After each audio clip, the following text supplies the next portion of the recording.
नमस्कार, बहुत बहुत स्वागत आपका आनंद टीवी पर। मैं हूं आपके साथ पारुल। स्पॉटलाइट देख रहे हैं आप और आज बात करेंगे सवालों के घेरे में नागरिकता।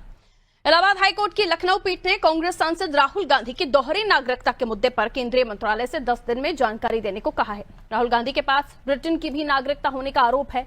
2 जजों की खंडपीठ ने यह आदेश कर्नाटक के सामाजिक कार्यकर्ता एस विघ्नेश शिशिर की याचिका पर दिया।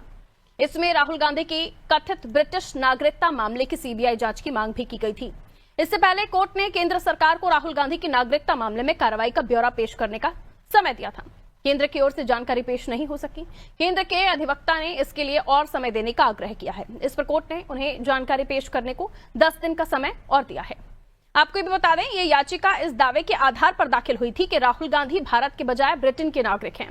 ऐसे में ये संविधान के अनुच्छेद 84A के तहत चुनाव लड़ने को अयोग्य थे।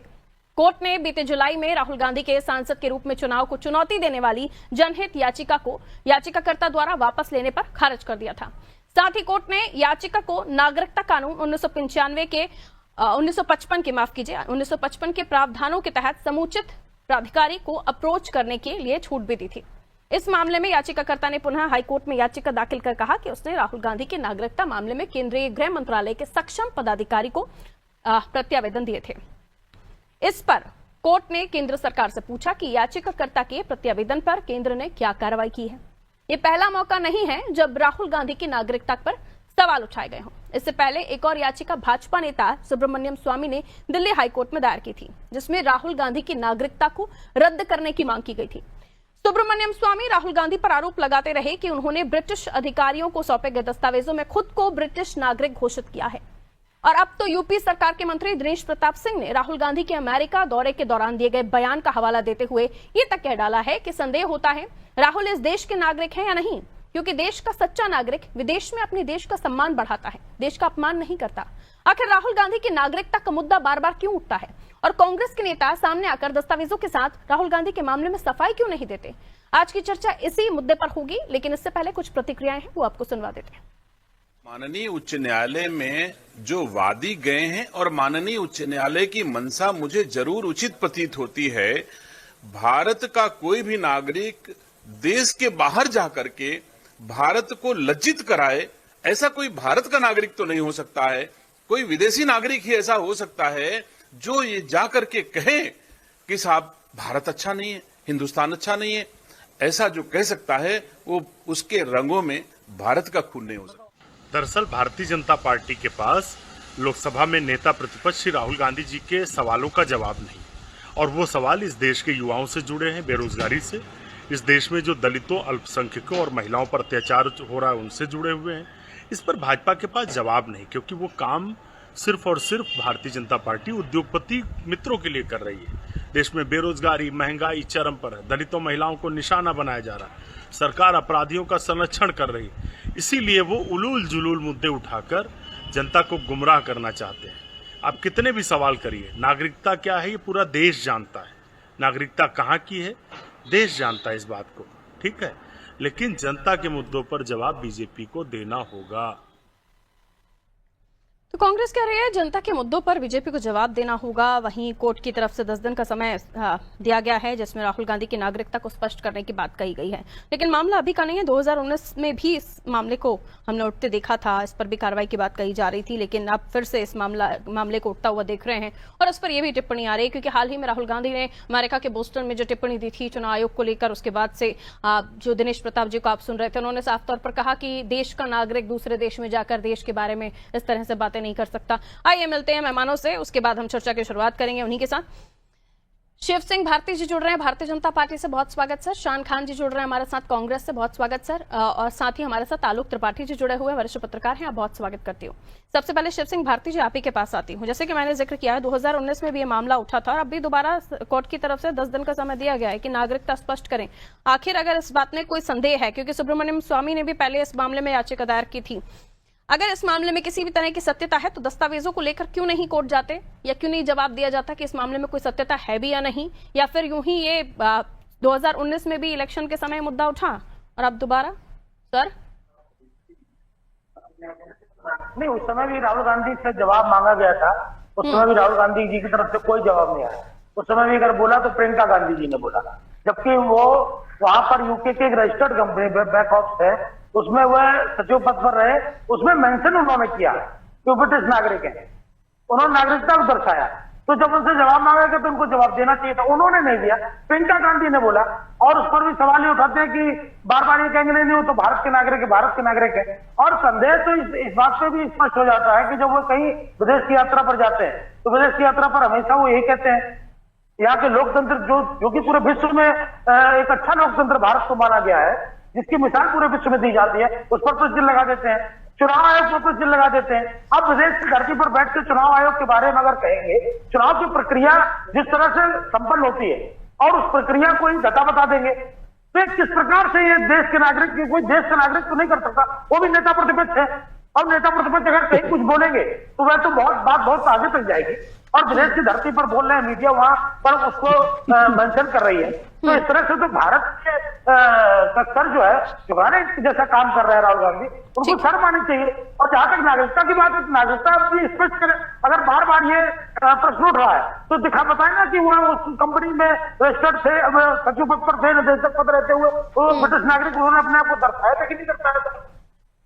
ठीक है शान खान, ये पूरा मामला इसलिए भी उठ रहा है क्योंकि बैकअप्स लिमिटेड के डायरेक्टर के रूप में उन्होंने जब नागरिकता में लिखा तो ब्रिटिश लिखा नागरिकता की कॉलम में, इसलिए पूरा विवाद उठा। ये प्रूफ के तौर पर दिया जाता रहा है ये हवाला। क्या वाकई अगर ऐसा नहीं है तो कांग्रेस को भी इस मामले में दस्तावेज पेश नहीं कर देने चाहिए?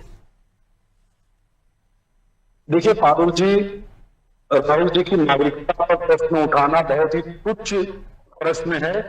ये मैं नहीं कह रहा हूं, 2019 में सर्वोच्च न्यायालय ने कहा कि ऐसी याचिका बहुत ही तुच्छ है, तो उस याचिका को खारिज कर दिया गया। हाल ही में इलाहाबाद उच्च न्यायालय के लखनऊ खंडपीठ ने अशोक पांडे नाम एक अन्य भक्त जो भाजपा से प्रेरित थे, उनका राहुल जी की नागरिकता को लेकर न्यायालय में उनको महीने का काम 3 वर्ष तक के लिए उच्च न्यायालय में वकालत करने के लिए प्रतिबंधित कर दिया है। निश्चित रूप से जो लोग राहुल जी की नागरिकता पर उंगली उठाते हैं वे लोग अंग्रेजों के तलवे चाटों और वंशज है, और उनका उठाना है। जब न्यायालय में इनसे किसको लेकर निश्चित रूप से जो नागरिकता का विषय है, भारतीय संविधान में भाग 2 में अनुच्छेद 5 से लेकर अनुच्छेद 11 तक नागरिकता को लेकर वर्णन किया गया है। केंद्र सरकार को निश्चित रूप से न्यायालय को बताना चाहिए कि राहुल जी भारत के नागरिक है या नहीं। ये बात राहुल जी को तो कांग्रेस पार्टी को नहीं बतानी है, ये बात सरकार को बतानी है।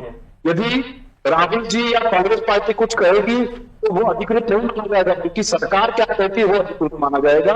इसीलिए भाजपाइयों से मेरा अनुरोध है कि वो बेशर्मी करना बंद कर दे और भाषा को अपने इस प्रकार की हरकतें करना बंद कर दे। अब जब न्यायालय में उत्तर मांगा है तो दूध कर दे तो पानी का पानी हो जाएगा। ठीक है, लेकिन जैसे कि मैंने हवाला दिया कि जो कंपनी जिसका नाम बताया जा रहा है बैकऑप्स लिमिटेड, इसके डायरेक्टर की नागरिकता के रूप में ब्रिटिश लिखा गया, तो इसको अगर ये कोट किया जा रहा है तो उस पर सफाई तो राहुल गांधी कांग्रेस को ही देनी पड़ेगी ना सर? जी देखिए पारुल जी, किसी भी निजी कंपनी के दस्तावेज पर एक बात लिखी हो, उस बात को आधार बनाकर किसी की भी नागरिकता को चुनौती नहीं दी जा सकती। ये मैं नहीं कह रहा हूं, ये सर्वोच्च न्यायालय में 2019 में राहुल जी की नागरिकता को लेकर याचिका उठाई गई थी, उसकी सुनवाई में कहा है। तो कोई भी निजी कंपनी है वो कुछ लिख देती है तो वो सही नहीं, क्योंकि उसके पीछे सरकारी आंकड़े क्या है, सरकारी डाटा क्या है, उसको देखा जाना चाहिए। ठीक है, मैं त्रिपाठी जी आपके पास आ रही हूँ।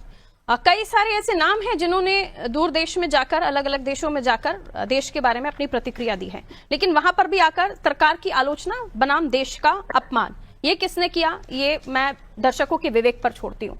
आपसे मेरा सवाल ये है कि क्या अगर इस तरह का मामला बार बार उठ रहा है तो एक तो कांग्रेस को भी क्लियरिटी दे देनी चाहिए कि क्या है क्या नहीं है। दूसरी ओर कि 2019 से जब ये बात उठती रही तो क्या सरकार या फिर गृह मंत्रालय को भी इस बारे में स्पष्टता रखनी चाहिए, और क्योंकि दोबारा कोर्ट की तरफ से पूछ ही लिया गया ना 10 दिन का समय देकर कि इस मामले में स्थिति स्पष्ट करें।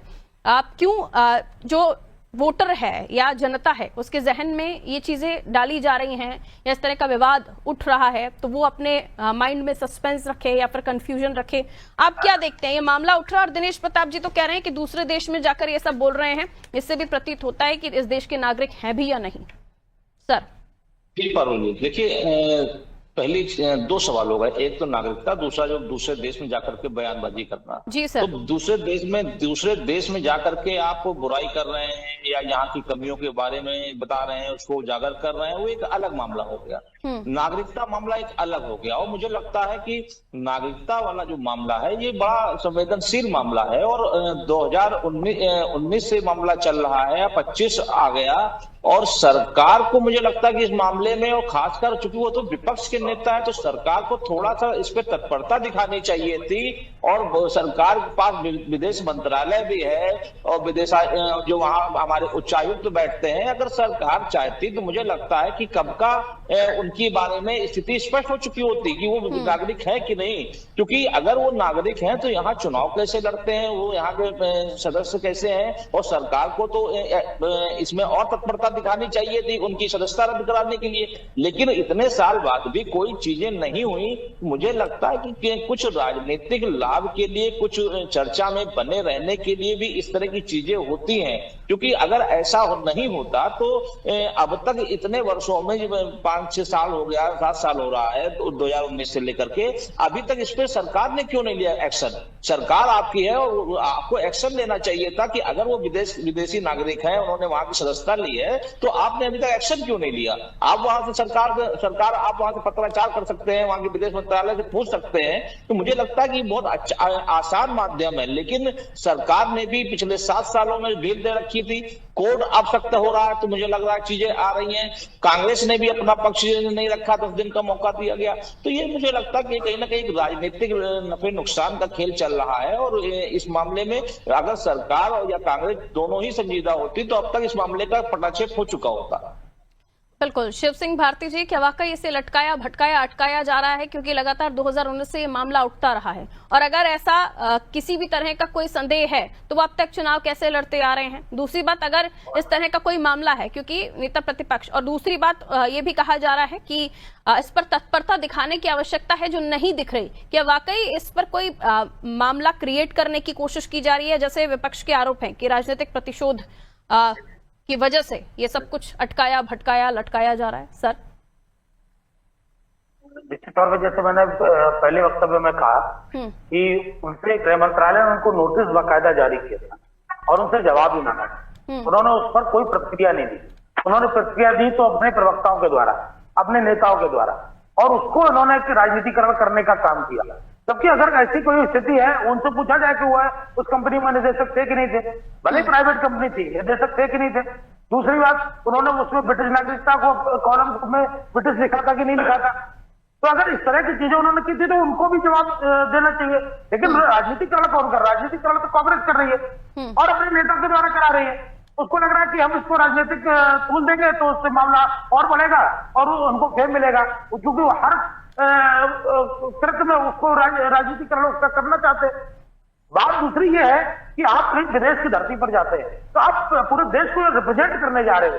आप वहां बैठकर कुछ भी उन जलूल बोलेंगे और उससे भारत की छवि अगर खराब हो रही होगी तो निश्चित तौर पर यहाँ पर बैठे लोग वह निश्चित तौर पर सच्चे गहरे में तो देखेंगे। और आप लोकतंत्र पर बोलेंगे, चुनाव आयोग पर बोलेंगे, अल्पसंख्यकों पर बोलेंगे, लेकिन जो मुद्दे हैं वास्तव में उन पर बोलने नहीं जाएंगे और बड़ी बेबाकी से बोलते भी। तो निश्चित तौर पर मानिए कि अगर देश की छवि को बिगाड़ने का काम अगर कोई विदेश में जाके कर रहा है तो भारत की जनता उसको माफ नहीं करेगी। और जहां तक नागरिकता वाला विषय है उस पर सरकार भी संजीदा है और निश्चित तौर पर इनसे जवाब चाहेगी सरकार, उनसे जवाब लेके रहेगी। शिव सिंह भारती जी, ये भी पूछा जा रहा है क्योंकि दिनेश प्रताप जी ने जो कहा कि दूसरे देश में जाकर कोई ऐसा बयान देता है तो वो देश का नागरिक नहीं हो सकता, तो क्या वाकई ऐसा भी होता है कि अगर कोई दूसरे देश में जाकर अपनी बात रख रहा है तो वो देश की नागरिकता खो देगा या उसे नागरिक नहीं माना जाएगा? उस बयान पर आप क्या निश्चित तौर पे देखिए, जब हम देश की बात करते हैं तो हम कहीं ना कहीं देश से भावनाओं के साथ भी जुड़े रहते हैं। तो हम क्या बोल रहे हैं, हमें किस बात को कहाँ रखना है, किस बात का को कहाँ रखने से उसका प्रभाव पड़ेगा। मुझे नहीं लगता कि विदेश में मीडिया में बैठ के वह क्या कर लेंगे। आप भारत जोड़ो यात्रा करते हैं, आप तमाम अभियान और आंदोलन करते हैं, उनमें अपने विषय को रखिए। आप जनता के बीच में जाइए, अगर आपको सरकार से नाराजगी है तो वहां पर आप विषय रखिए। आप विदेश में बैठकर इस तरह का वक्तव्य देंगे तो निश्चित तौर पर मैंने कहा कि नागरिकता चली जाएगी, लेकिन हाँ, अगर कोई इतना बड़ा नेता प्रतिपक्ष है, वो कोई सामान्य सांसद और विधायक नहीं है, वो अगर विदेश में जाकर इस तरह का कोई वक्तव्य दे रहे हैं तो निश्चित तौर पर मानिए। ठीक है, मैंने पहले ही कहा कि ऐसी पूरी लिस्ट है मेरे पास जिन्होंने देश के बारे में कभी ना कभी कुछ ना कुछ कहा है, लेकिन बात वही आ जाती है कि सरकार की आलोचना बनाम देश का अपमान। वापस आ रही हूँ आपके पास, आरिफ हबीब जी सपा से हमारे साथ जुड़ गए हैं। बहुत स्वागत करती हूँ आरिफ जी आपका अनादि टीवी पर। अब आप ही से सवाल है सर, क्या समाजवादी पार्टी राहुल गांधी की नागरिकता के मुद्दे को एक राजनीतिक साजिश मान रही है, या फिर जो उनका अंतर्राष्ट्रीय रुख है उसको गलत मानती है? आपको लगता है कि एक प्रोपेगेंडा क्रिएट करने की कोशिश की जा रही है, और अगर ऐसा है तो फिर आपका स्टैंड क्या है? क्या राहुल के साथ या फिर राहुल के खिलाफ, या अगर ऐसा कभी आपके पार्टी के नेताओं के साथ हो जाता है तो फिर क्या स्टैंड रहना चाहिए? जी आरिफ साहब, अनम्यूट कीजिएगा सर, आपका डिवाइस म्यूट है। चलिए अनम्यूट हो गया जी, कहें सर। मेरी आवाज आ रही है? जी कहें सर। सभी साथियों को मेरा नमस्कार। नमस्ते और सर। किसी अपरिहार्य कारणों से काफी दिन बाद एक साथ बैठना हुआ है, इसके लिए आपके चैनल को तहे दिल से स्वागत है आपका, कहें सर। देखो, भारत की विदेशी भूमि पर राहुल जी के बयान को लेकर के अकारण ही हल्ला मचाएगा। उन्होंने जो बातें संसद भवन में उठाई, जो बातें भारतीय मीडिया और अंतर्राष्ट्रीय मीडिया के जो प्रतिनिधि यहाँ रहते हैं, जिनके अखबार, जिनके चैनल उस खबरों को विदेशी धरती से पब्लिश करते हैं, वो पहले उठा चुके हैं। वही बातें उन्होंने अमेरिका में उठा लिया।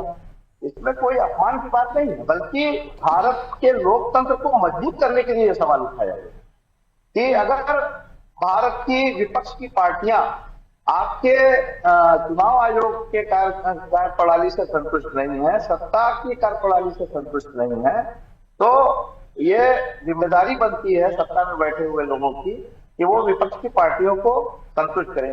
ये सवाल राहुल गांधी जी का नहीं है, ये सवाल उद्धव ठाकरे जी का, ये सवाल पवार जी, शरद पवार जी का भी है। ये सवाल अखिलेश यादव जी ने भी कहा कि हम 80 के 80 सीट जीत जाए, लेकिन ईवीएम पर हमको भरोसा नहीं। और अभी मुझे लगता है कि कुछ दिन पहले न्यूज 24 पर मैंने देखा था कि अमेरिका की एक जिम्मेदार भारतीय महिला जो वहां पर पदों पर हैं, उन्होंने कहा कि ईवीएम हैक की जा सकती है, और तमाम लोग इस बात को कहते हैं। तो राहुल जी ने जो सवाल उठाया उसे भारत का अपमान नहीं कहा जा सकता। हाँ, अपमान तब होता है, मैं कुछ कहना चाहूंगा, क्योंकि देखिए महात्मा गांधी जी की जब नाथूराम गोडसे ने हत्या की थी तो विदेश से भी ये प्रतिक्रिया आई थी कि भारत एक ऐसा मुल्क है जो अपने संस्थापक की भी हत्या कर देता, तब भारत का अपमान हुआ। जब बाबरी मस्जिद गिराई गई थी, जहां पर लोकतंत्र है, संविधान है, और तब विदेशों में भी इस भारत के खिलाफ गुस्सा था, और अगल बगल के राज्य देशों में भी प्रतिक्रियावश वो हुए थे। 2000 लोग मार दिए गए। रुकिए, मुझे कह लेने दीजिए, पूरी बात हो जाए, उसके बाद मैं आपके सवालों का उत्तर दूंगा। उसके बाद फिर जब बाबरी मस्जिद के जो दोषी थे उनको छोड़ा गया, तब भी विदेशी धरती पर प्रतिक्रिया हुई कि 1 रुपए का जुर्माना नहीं और 1 सजा बरी कर दिए गए, प्रतिक्रिया हुई थी। उसके बाद फिर मणिपुर हिंसा में जब हमारी बहनों को पूरी दुनिया में शर्मसार होना पड़ा था, तब भी भारत का सर लोगों के सामने झुक गया था कि ये गलत हुआ है। और साल भर से ज्यादा हो गया, 2 साल होने को आ रहा, अभी भी मणिपुर पूरी तरह से शांत नहीं है। भारत की धरती पर भी, विदेशों में हर जगह इस बात की चर्चा। लेकिन इन घटनाओं का जिक्र मीडिया में हुआ है, वहां पर जाकर के नेता प्रतिपक्ष इस तरह की बातें नहीं कर रहे हैं। सर आरिफ साहब, थोड़ा सा अंतर तो समझिए इस बात में। ये सारी घटनाएं हैं जिनको इंटरनेशनल मीडिया ने छापा है अपने अपने स्तर पर, लेकिन किसी भारतीय नेता ने जाकर इस तरह की बातें नहीं की। देश की लोकतांत्रिक प्रक्रिया पर अगर आप ही लोग सवाल उठाने लगेंगे, वो भी दूसरे देश में जाकर, आप देश में उठाइए, देश में कानून है, चुनाव आयोग है, कोर्ट है, लेकिन वहां जाकर अगर बात करेंगे तो फिर देश का नागरिक क्या इमेज बनाए, क्या इंप्रेशन ले? जी पारुल जी, देखिए जब हम आप सब बैठे हुए हैं यहाँ पर, विदेश में पूरी दुनिया में हमको बैठ करके यहाँ सुना जा सकता है। मैंने पहले भी कहा था कि राहुल जी ने इस बात को देश की संसद में उठाया, राज्यसभा में पार्टियों ने उठाया, विपक्ष के लोगों ने मीटिंग किया, प्रेस कॉन्फ्रेंस किया, उसमें विदेशी तो आपको कोई अंतर नहीं लगता है कि किसी भी देश के किसी भी जगह पर बैठकर या दुनिया के किसी भी जगह पर बैठकर कोई भी बात कही जा सकती है? आपको अंतर नहीं लगता? ग्लोबलाइजेशन का दौर है, आप यहाँ कहें चाहे वहां कहें, बात एक ही है। हाँ, दिक्कत तब होती है जब बेड़ियों में जमीन पर लेटा करके भारतीयों को अमेरिका से लाया जाता है, तब भारत का अपमान होता है। जब चार जज आकर के कहते हैं प्रेस कॉन्फ्रेंस करके कि इस देश में कुछ ठीक नहीं चल रहा है, तब भारत का अपमान होता है कि न्यायिक प्रणाली पर भी प्रभाव डाला जा रहा है। तो ये अपमान की वजह है। ये सब कहा जाता है, जब ये कहा जाता है कि हम शान खान के पास जा रहे हैं, उसके बाद मैं शिव सिंह भारती जी आपके पास आऊंगी, आलोक त्रिपाठी जी उसके बाद आपके पास आऊंगी। शान खान, बहुत संक्षेप में, समय कम है, मैं चाहती हूँ शिव सिंह भारती जवाब दे सारी चीजों का। कहिए शान खान। देखिए, राहुल जी के किसी भी बयान से भारत देश का अपमान नहीं हुआ है, बल्कि भारत देश का अपमान तो अब होता है जब 127 देशों की सूची में भुखमरी के मामले में भारत का 105वां स्थान आता है। भारत का अपमान तो तब होता है जब खुशहाल देशों की सूची में 143 देशों की सूची में भारत का स्थान 108, जब भारत सूचकांक में 138वां, जब भारत के नागरिकों अमेरिका से बेड़िया डालकर ठीक है, वो रिपीट हो गई। आरिफ साहब ने जो बातें कही वही अब आप रिपीट करने लगे। वही बात रिपीट मत कीजिए। उसके पहले दूसरी बात बोली जी। और भारत का अपमान विदेशों की धरती पे जाकर कौन करता है, ये पूरा विश्व जानता है, ऐसा नहीं होना चाहिए। ठीक है, गृह मंत्रालय से नोटिस जारी हुआ था राहुल गांधी जी के लिए, वहां से कोई प्रतिक्रिया आई कि नहीं आई? अभी शिव सिंह भारती ने ये बात कही थी, इस पर जवाब आपका? राहुल जी वॉइस ब्रेक हो रही है शान खान आपकी। अच्छा, लेटर जब जारी हुआ, नोटिस जब जारी हुआ, उस पर राहुल गांधी जी ने कोई लिखित प्रतिक्रिया दी है? राहुल जी मेरी आवाज जा रही है आपको? ठीक है, शिव सिंह भारती जी सवालों का जवाब संक्षेप में। वो कह रहे हैं कि अपमान बहुत जगहों पर होता है, कहने भर से अगर हम, ग्लोबलाइजेशन का दौर है, इंटरनेट पर सभी जगह कोई भी देख सकता है, कहीं पर भी कोई भी बात कही जा सकती है। और नागरिकता की बात कर रहे हैं, शान खान अपनी प्रतिक्रिया दे चुके हैं इस पर। कहिए। बहुत संक्षेप। मैंने पहले ही कहा, कि वो कोई सामान्य व्यक्ति नहीं है, नेता प्रतिपक्ष है, और जब वो कोई बात कहते हैं उस बात का मतलब होता है। दूसरी बात, अभी आरिफ जी ने जो बात कही कि वो बाबरी मस्जिद में सारे लोगों को छोड़ दिया गया, अरे जब कुछ होता है तो हम कोर्ट के पास जाते हैं, कोर्ट के पास अगर जाते हैं तो जो निर्णय देती है, उसके बाद अगर हम कटाक्ष करते हैं तो हम किस पर कटाक्ष कर रहे हैं? और आप कहेंगे कि हम संविधान को मानने वाले लोग हैं। अगर वहां पर उनको बरी, किसी को भी बरी किया जाता है तो कोर्ट उसको बरी कर रही है। तू मैमे की बात है, तू मैमे वाली डिबेट मत कीजिए, मेरे पास समय बहुत लिमिटेड है। आलोक त्रिपाठी जी के पास ऑडियो दीजिए, बाकी किसी का ऑडियो नहीं चाहिए लाइन पे। जी आलोक त्रिपाठी जी, क्या कहेंगे सर इस पूरे मामले ने? क्या इसमें राहुल जी के किसी मेज पर कोई बात आ रही है? क्या विश्वसनीयता पर कोई बात आ रही है? क्योंकि अब अगर ये मुद्दा उठा है तो दोनों ही तरफ से दस्तावेजों की रिक्वायरमेंट है कि अगर आपको लगता है नागरिकता नहीं है तो भी बताना पड़ेगा, और अगर लगता है कि नागरिकता है तो भी कांग्रेस को बताना पड़ेगा, वरना ऐसे मीडिया में बात करने से काम नहीं चलेगा। लोगों के मन में ये बात है, अब उठ रही है कि वाकई ऐसा कुछ है भी या नहीं। आलोक सर। बिल्कुल पारुल जी, और मुझे लगता है कोर्ट ने जो समय दिया है उसमें राहुल जी को अपना पक्ष रखना पड़ेगा, प्रमाण पत्र देने पड़ेंगे। सवाल उठता है सरकार के पास पावर है, सरकार चाहे तो एक हफ्ते के अंदर पता कर सकती है कि उनकी नागरिकता कहाँ की है, लेकिन आखिर वो सरकार क्यों ढील दे रही है, ये बड़ा सवाल है। सरकार क्यों ढील दी है इस मामले में 7 सालों से? ये सवाल खड़ा होता है। उस पे लगता है कि कहीं ना कहीं कुछ राजनीति में कुछ और चल रहा है, कुछ राजनीतिक नफे नुकसान का खेल चल रहा है। ये नागरिकता का मामला तो चल ही रहा है और मुझे लगता है कोर्ट जब इसमें दखलंदाजी कर चुका है तो बहुत जल्दी इस मामले का पटाक्षेप हो जाएगा, दूध का दूध पानी का पानी हो जाएगा। क्योंकि ये बार बार हवाला दिया जा रहा है, जिस बैक ऑप्स कंपनी का मैं बात कर रही हूँ वहां पर डायरेक्टर और नागरिकता में ब्रिटिश लिखा हुआ है, तो ये कितना स्पष्ट है, या जैसे कि अभी शान खान कह रहे थे कि निजी कंपनी है, लेकिन अगर है तो उस पर भी क्लियरिटी देनी चाहिए, तथ्य देना चाहिए। बहुत बहुत शुक्रिया आप सभी का हमारे साथ चर्चा में जुड़ने के लिए। तो उत्तर प्रदेश की हम बात कर रहे थे, अमेरिका से निकली बात, जिसके बाद नागरिकता पर सवाल उठे, कोर्ट तक मामला पहुंचा पहले ही है, याचिका पर सुनवाई, जिसके बाद 10 दिन का समय सरकार को दिया गया है कि स्थिति स्पष्ट करें, राहुल गांधी की नागरिकता आखिर है क्या। और इसी पूरे मामले में दिनेश प्रताप सिंह ने भी कह दिया कि दूसरे देश में जो जाकर ये सब कहे वो देश का नागरिक नहीं हो सकता। हालांकि भावनात्मक तौर पर उन्होंने कहा होगा, लेकिन नागरिकता पर सवाल तो उठ गए हैं। अब स्पष्टता की जरूरत है, चाहे वो केंद्र सरकार भी दे, क्योंकि सरकार के पास तो पावर है, वो कहीं पर भी जानकारी हासिल कर सकती है, तो क्यों उसे लटकाया भटकाया जा रहा है। और अगर ऐसा नहीं है, बैकऑप्स लिमिटेड कंपनी में किसी तरह की ब्रिटिश नागरिकता नहीं लिखी हुई थी, तो उस पर भी कांग्रेस को सफाई दे देनी चाहिए। दूध का दूध पानी का पानी हो जाएगा। दीजिए इजाजत, नमस्ते।